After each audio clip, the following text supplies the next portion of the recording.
Streaming now, this is the Wood TV Live Desk. And good morning, good afternoon, actually, everyone. Phil Pinarski here with the Wood TV Live Desk. Hope you're all having a great start to your Wednesday. News 8 digital reporter Matt Jaworowski is here like he is every Wednesday to discuss his Sunday story. This time, it's on the burial mounds from the indigenous tribes across West Michigan and the state as well. Matt, welcome to the Live Desk again. Hey, Phil. And let's just get right into the story, Matt. For those who have not had a chance to read that story, I highly encourage you to head on over to our website, woodtv.com. There you'll find it. You can also find a link to it right now. If you're watching us on Facebook, it's in the description box and comments section. As always, it'll take you directly to our website where you can find that story and also continue listening to this conversation as well. But Matt, talk a little bit about this story for those who haven't gotten the chance around to it yet. You talked about the Norton Mounds, as well as what you referred to as the other mounds in your story. Yeah, so this story is really dedicated to those other mounds. You know, people across West Michigan are pretty familiar with what are called the Norton Mounds or the Grand River burial mounds. They're the ones that are still standing just south of Grand Rapids along the Grand River. We know that 11 of them are there now, and it's one of the most well-preserved Hopewell Indian sites really across the country. So that's kind of a unique tie that we have here in West Michigan. This story was more about exploring the other mounds. Many people may not know is that there are actually hundreds and hundreds of mounds all across the state, and sadly the vast majority of them have long since been destroyed. And so that's what this story kind of focuses on. I was able to dig up a catalog from the University of Michigan. A historian there kind of went through and did all the heavy lifting as far as looking at county reports and surveys, and he was able to determine that there are more than 1,000 mounds confirmed across the state, and the actual numbers likely much higher. Mm-hmm. And you touched on it a little bit about how there were so many and very few remain untouched. You know, a lot of excavations happen to really try and learn a little bit more about our past. Can you kind of touch on maybe some of the things that were found during these excavations? Mm-hmm. So, and let's be clear, these mounds, they're mostly burial mounds and other sacred sites for certain Indian tribes. So, obviously, a lot of human remains were found. Funerary items, I think, is the academic term. So things that would be left as a memorial.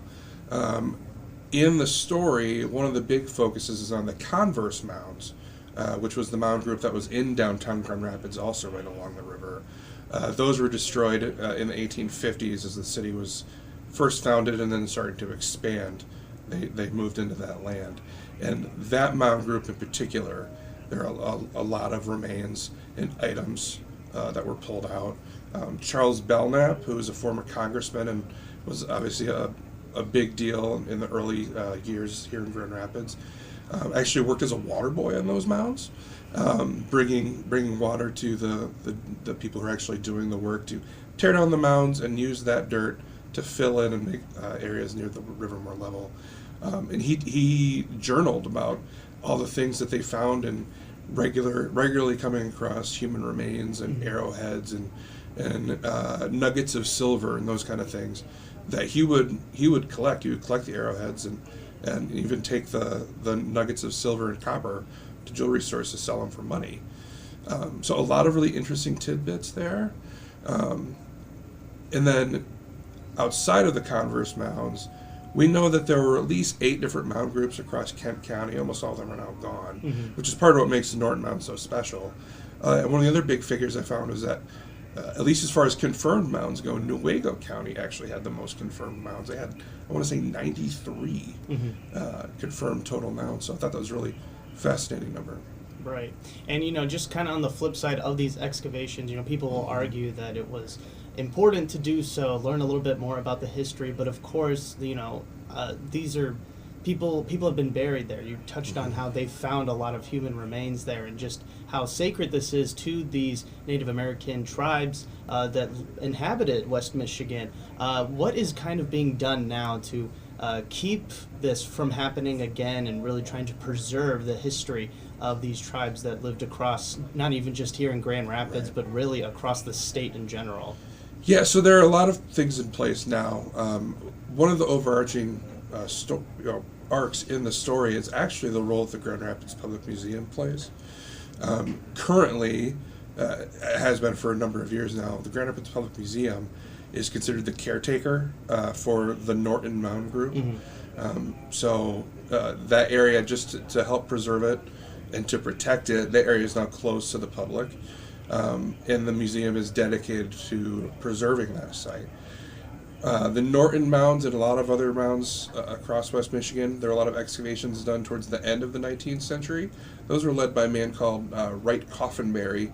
He was actually working on behalf of the Kent Scientific Institute, which went on to become a group that founded the Grand Rapids Public Museum.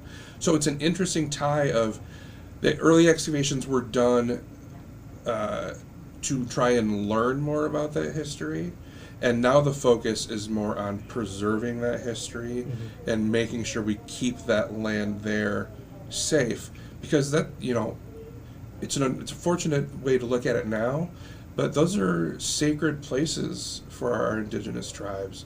The remains and the artifacts that were dug up are their ancestors and past loved ones, and that's something that they hold really special.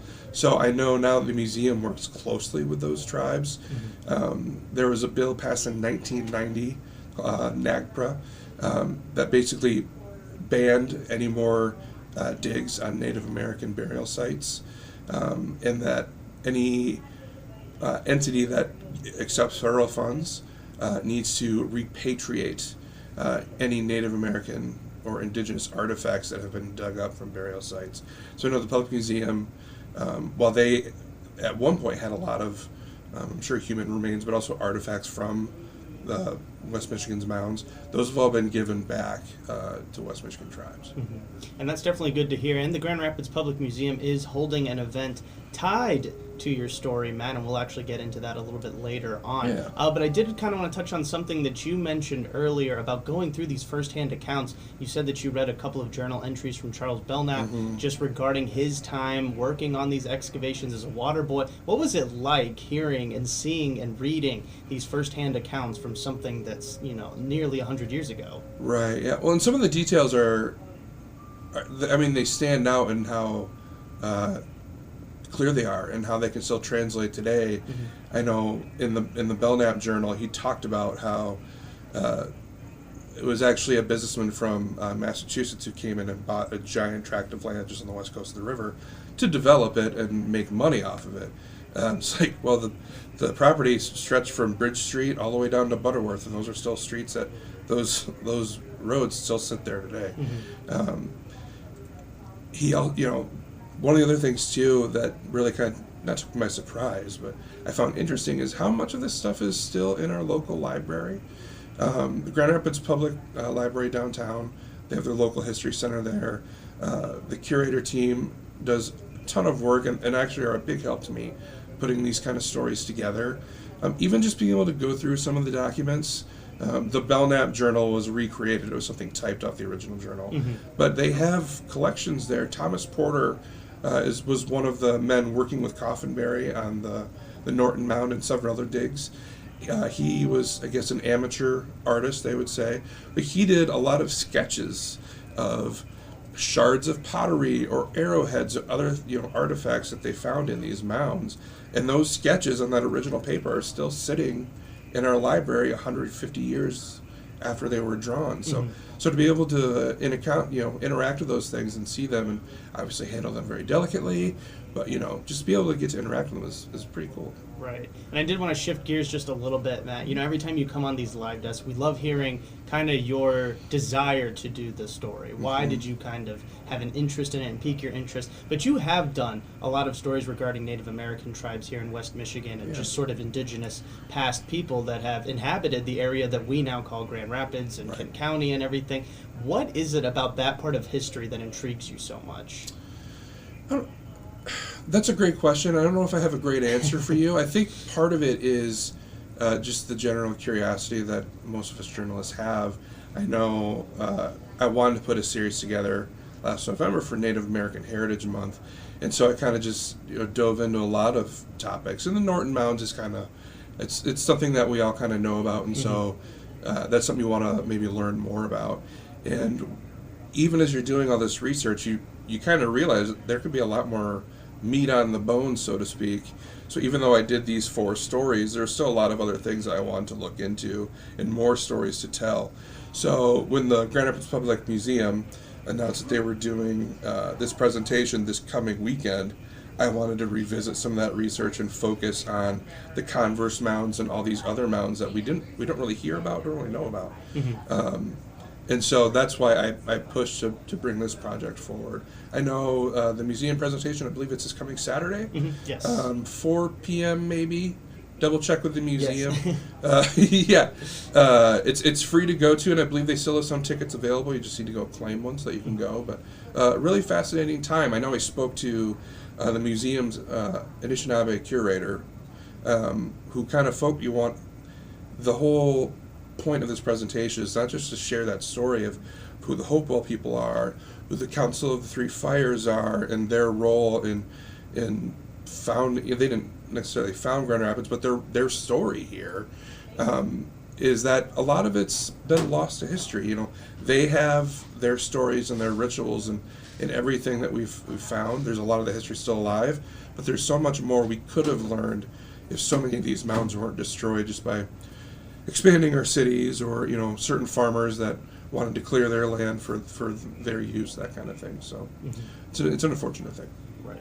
And Matt, I did just kind of want to remind everybody, I've got the information right here for that event this Saturday. It is Saturday from 4 p.m. to 5:30 at the Grand Rapids Public Museum's Meyer Theater. It will feature speakers from several indigenous tribes, as well as they kind of discuss the importance of these burial mounds and what it really means to them itself. But Matt, thank you so much for joining us today on the Wood TV Live Desk. We really do appreciate you coming on every Wednesday, really explain your Sunday pieces. If you haven't checked it out, I highly encourage everyone. It is titled The Other Mounds. Lost History is a Part of West Michigan's Story. It is available right now, over on our website, woodtv.com. Matt, thank you for being here today. Thanks, Phil. And I want to thank everybody else for tuning in to this latest edition of the Wood TV Live Desk. I'm Phil Penarski, and we hope you have a great rest of your day.